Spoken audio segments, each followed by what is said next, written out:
जे नेते आहेत त्यामध्ये सन्माननीय एकनाथराव शिंदे साहेब, सन्माननीय देवेंद्रजी फडणवीस साहेब आणि सन्माननीय अजितदादा पवार साहेब।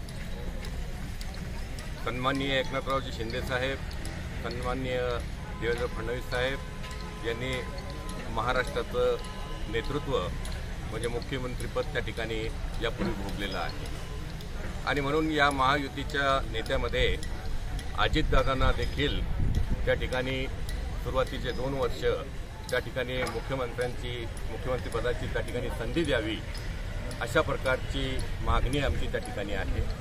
आणि त्या मागणीसाठी आज आम्ही जिजाऊला त्या ठिकाणी अभिवादन करून त्या ठिकाणी त्यांना साखळे घालून सर्व पदाधिकारी कार्यकर्त्यांनी आमच्या महिला कार्यकर्त्यांनी देखील त्या ठिकाणी साखळे घालून त्या ठिकाणी जिजाऊकडे आराधना केली का महाराष्ट्राच्या मुख्यमंत्रीपदी अजितदादा पवार यांना त्या ठिकाणी संधी मिळो। त्यासोबतच जिजाऊ मासाहेबांना त्या ठिकाणी दुग्धाभिषेक केला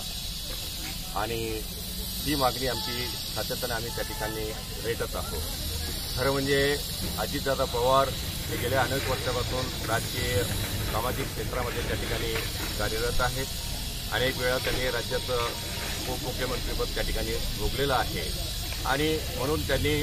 महाराष्ट्राचे मुख्यमंत्रीपद त्या ठिकाणी त्यांना मिळावं अशा प्रकारची विनंती महायुतीचे भाजपाचे सर्व वरिष्ठ नेते, शिंदे शिवसेनेचे सर्व वरिष्ठ नेते आणि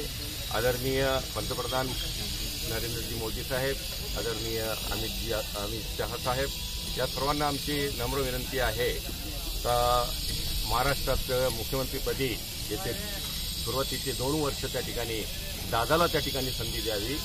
आणि या महाराष्ट्राचं नेतृत्व करण्याची त्यांना त्या ठिकाणी संमती द्यावी, मान्यता द्यावी अशा प्रकारचं आमची मान्यता आहे। धन्यवाद।